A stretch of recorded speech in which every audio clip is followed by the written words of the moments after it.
प्यारे बच्चों, कैसे हैं आप सभी। आई होप आप सभी बहुत अच्छे होंगे, मस्त होंगे। Welcome back to the new class and we are learning step into English for class 4th by Riddhi series and published by Children's Voice. So my dear students, today we are going to start a new chapter, chapter number 17, and this is the last chapter of our book and the name of our chapter is To the Pupils, यानी कि विद्यार्थियों के लिए. So this poem is composed by a famous poet Henry Louis Derozier. अब ये जो poem है इसे किसने कंपोज किया है? एक बहुत ही फेमस पोइट ने जिनका नाम है Henry Louis Derozier.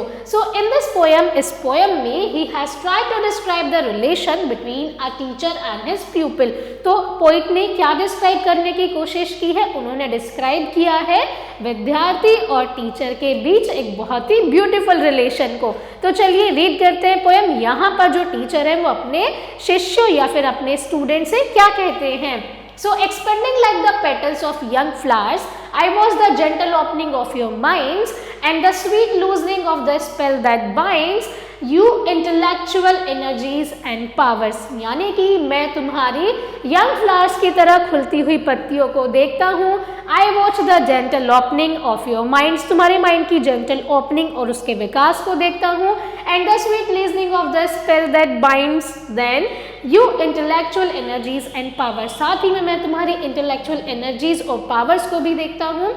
That is stretch like young birds in soft summer hours. वो ऐसे stretch होते हैं जैसे कि summer hours में जो young birds हैं उनके wings stretch होते हैं. Their wings try to their strength, यानी कि जैसे वो अपनी कंप्लीट स्ट्रेंथ के साथ अपने विंग्स को ओपन करते हैं, स्ट्रेच करते हैं, इन द सेम वे आप भी उतना ही आगे जाओगे, उतने ही विंग्स को स्ट्रेच करोगे.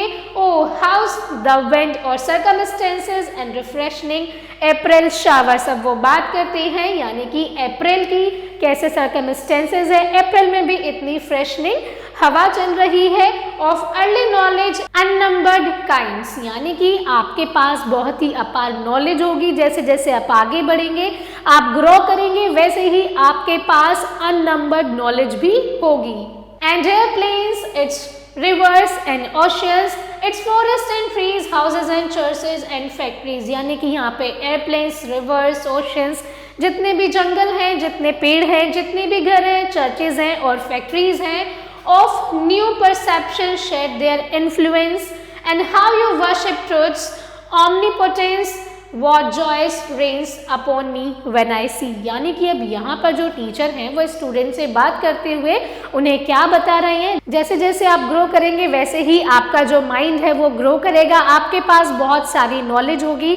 आप अपने पंख फैलाएंगे और अपार सीमा में ही डूब जाएंगे. Fame in the mirror of futurity, waving the caplets you have yet to gain, and then I feel I have not lived in vain. यानी कि जब आप बहुत कुछ गेन कर लोगे अपनी लाइफ में तब मुझे लगेगा कि मैंने अपने जीवन की नैया पार कर ली है. तो यहाँ पर जो टीचर है वो अपने स्टूडेंट से बात कर रहे हैं, उन्हें बता रहे हैं कि कैसे वो उनके अंदर अपने देश का फ्यूचर देखते हैं, कैसे वो उनके ग्रोइंग माइंड को देख पा रहे हैं और कैसे ही वो सब उनके बारे में डिस्क्राइब कर रहे हैं. So it was a little poem we can say about a relation of a student and a teacher. Now coming to the exercise part of this chapter. So first is take the correct options. The young birds fly to test the power of their wings. यानी कि जब जो young birds हैं वो किस लिए fly करती हैं? ताकि वो अपने विंग्स की स्ट्रेंथ को चेक कर सके. When the teacher watches the gradual growth of the minds of his pupil, his joys vanishes, knows no bounds comes to an end. So वो जानते हैं कि कोई भी बाउंडेशंस नहीं है. Then we have true and false. So the minds of the pupils are like fruits. यानी कि उनका जो माइंड है क्या वो फ्रूट्स की तरह होता है, फ्लावर्स की तरह होता है. Minds of the children are very soft. It is true. Their minds are like the petals of young flowers. It is also true. The poet feels that he has lived in vain. Yes, it is also true. Now coming to the third question. Answer the following questions. जहां पर आपको कुछ questions दिए गए हैं, इनके answer आपको करने हैं. So what change does the teacher see happening in his pupil, जो एक टीचर है वो अपने विद्यार्थियों में क्या चेंज देख पा रहा है, उनके ग्रोइंग माइंड को देख पा रहे हैं, ऑलराइट, उनके बढ़ते हुए विंग्स को देख पा रहे हैं, कैसे वो अपने विंग्स को स्ट्रेच कर रहे हैं। With what has the opening of the minds of the pupils been compared to, यहाँ पर जो pupils के mind है, mind opening को किससे compare किया गया है, birds के stretching wings के साथ compare किया गया है।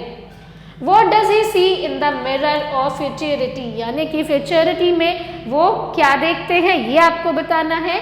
Why does the teacher feel amply rewarded, वो rewarded क्यों feel करते हैं, क्योंकि जब कोई टीचर किसी स्टूडेंट को या अपने विद्यार्थी को पढ़ाता है और जब वो सक्सेस हो जाते हैं तो वो बहुत ही रिवॉर्डेड फील करते हैं, because for a teacher only his student और हर स्टूडेंट सक्सेस मैटर्स। सो मेरे प्यारे बच्चों, that's all for today's class. I hope आपने क्लास को एंजॉय किया है। Thank you so much for watching and learning with me. I will see you all in the next class. Till then keep learning and keep practising.